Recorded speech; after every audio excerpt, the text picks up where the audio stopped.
A gente tá falando de uma das maiores empresas de tecnologia do mundo e os caras me cometem uma gafe dessa. É horrível isso.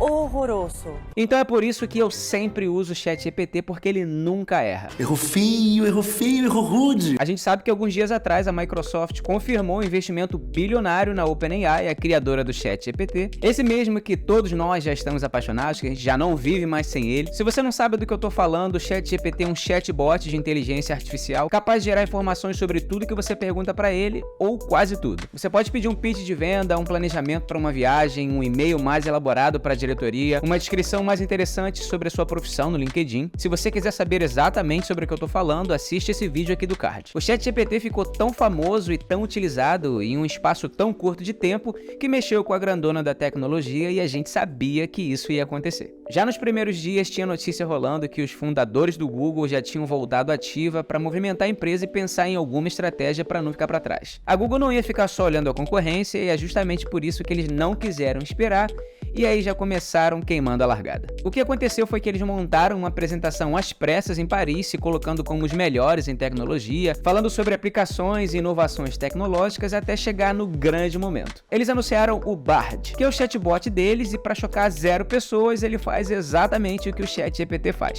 Então ficou meio claro que o evento só se tratava disso. Uma segurança da empresa de não apresentar alguma coisa à altura de uma possível concorrência. E tem os trechos do evento que dá para sentir a tensão na apresentação. Dava pra ver um certo desconforto na voz do apresentador. Tava um climão meio estranho. At the firma, Joseph Fourier, to name just a few. E no final era só mais do mesmo. Não tinha nenhuma grande novidade, nada de grandioso foi anunciado, então o foco era mesmo o Bard. E eles nem liberaram a versão de teste pro público. E aconteceu uma coisa trágica pro evento, uma coisa que chamou muita atenção. A gente tá falando de uma das maiores empresas de tecnologia do mundo e os caras me cometem uma gafe dessa. Só fiz besteira, desculpa pai, desculpa mãe, bom dia. Eles exibiram o tão revolucionário Bard e ele deu uma informação errada. Esse é um dos pontos mais comentados e que mais mexeu com as pessoas em relação a esse tipo de ferramenta utilizando inteligência artificial, que é a divulgação de informação falsa ou errada. O próprio Google vive falando disso nos eventos deles e eles apresentam a própria ferramenta dando uma informação falsa. Um evento que poderia facilmente ter sido checado antes, que nem tinha como errar, mesmo que eles quisessem, mas eles conseguiram. A maior surpresa é que antes, durante e depois do evento,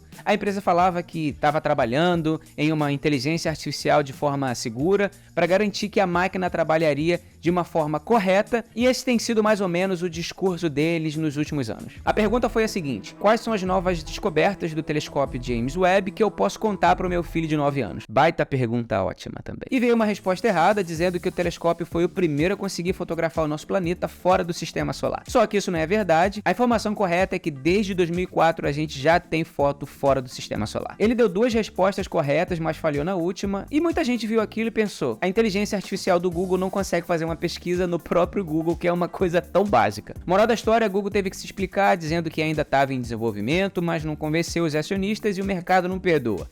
Horas depois, as ações da Google já caíram 8% e se especula um rombo de 100 bilhões de dólares. Fica até difícil comentar o que veio depois da apresentação, porque isso roubou totalmente a cena. Isso mostra como o surgimento de uma concorrência ainda está mexendo com a Google. Fizeram um planejamento às pressas, depois eles seguiram falando em responsabilidade, como fazer esses investimentos de forma assertiva, e disseram que em breve eles vão conseguir gerar mais respostas automáticas diretamente no buscador do Google, que vai utilizar o Bard e que vai fazer isso para facilitar a vida das pessoas. E aqui tem outro ponto que é importante a gente parar para pensar, que a Google disse que vai tentar fazer isso de uma forma que não impacte drasticamente o acesso aos sites. Agora veja, as informações oferecidas pelo Google através do Bard são baseadas nos conteúdos que os sites geraram. Ele vai mostrar essas informações para quem está na página principal do Google e aparentemente não cogita pagar para quem está gerando esse conteúdo. E vale lembrar que os anúncios é a principal forma de a Google conseguir lucrar. Anúncios que são exibidos nesses mesmos sites e anúncios que estão pagando cada vez menos. Aparentemente, esses sites estão ganhando cada vez menos com acesso. Então fica evidente com tudo isso que a Google estava bem acomodada no modelo de negócios dela. Naquela ideia simples de que não se mexe em time que está ganhando, e quando a concorrência apareceu,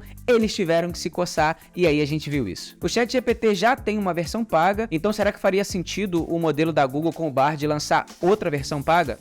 Não sei. A empresa que tem o maior buscador utilizando dados de bilhões de pessoas e ainda começando assim com esse erro trágico, mostrando até um certo despreparo, fica meio difícil. E tem várias questões sobre a inteligência artificial que precisam de atenção, justamente para que não sejam desenvolvidas de qualquer forma, e esse evento só mostrou isso. Fica claro também que a concorrência é fundamental para que esse avanço ocorra de forma rápida, mas a gente viu que esse rápido definitivamente não é muito seguro. O Google está tão acomodado que até a página do buscador principal tem uma aparência muito próxima de quando ele surgiu na internet lá atrás. E às vezes ele preenche boa parte da tela com anúncios antes de mostrar as informações que você está procurando. Se você procurar, por exemplo, no TikTok dicas do que fazer no Rio de Janeiro, você vai ver que aparece vários vídeos curtos e objetivos dando ideias e mostrando lugares logo de cara, sem nenhum anúncio, inclusive de como você fugir de bala perdida. Então, para quem é mais velho e não teve celular desde criança, pode parecer normal, uma página estática, mas para molecada que já nasceu com o celular na mão, não faz tanto sentido. Pode ser muito mais interessante pesquisar no TikTok mesmo, que vão aparecer vários vídeos com uma linguagem muito mais interativa e muito mais divertida. Antes o Google varria a internet e entregava o conteúdo organizado para você. Hoje tem muita coisa que você procura no Google e você não acha. Tem meme, por exemplo, que bomba no TikTok, no Instagram e alguns cantos da internet e você só acha nesses lugares. Então você vê vários impérios se formando em lugares diferentes e cada vez mais os apps surgem e ficam essas bolhas se formando em vários lugares e às vezes você só consegue acessar o conteúdo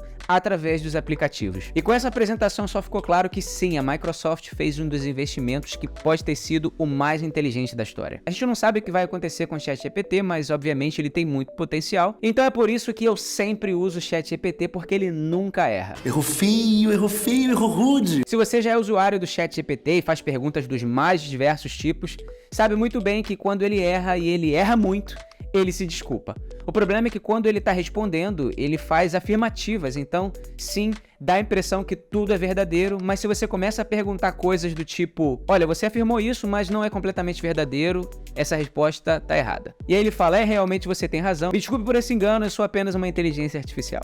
Ou seja, esse tipo de gafe que o Bard cometeu é o dia a dia do ChatGPT. Então não sei se precisaria todo esse alarde se não fosse a Google, mas era a Google. E um Google meio desesperado para não deixar o ChatGPT descolar muito na corrida das inteligências artificiais. Parece que a Google deu uma tropeçada, talvez movida pela crença de que o Bing pode acabar com o monopólio deles, de certa forma, dos motores de busca. Mas isso é só o começo dessa batalha. A Google sim tem ferramenta para competir à altura, desde que faça isso no momento certo, sem desespero, e com certeza a gente vai ver isso acontecendo. Eu espero que você tenha gostado, não se esqueça de deixar o seu like, se inscreve no canal e diz aqui nos comentários o que você achou dessa gafe que a Google cometeu, e a gente se vê no próximo vídeo.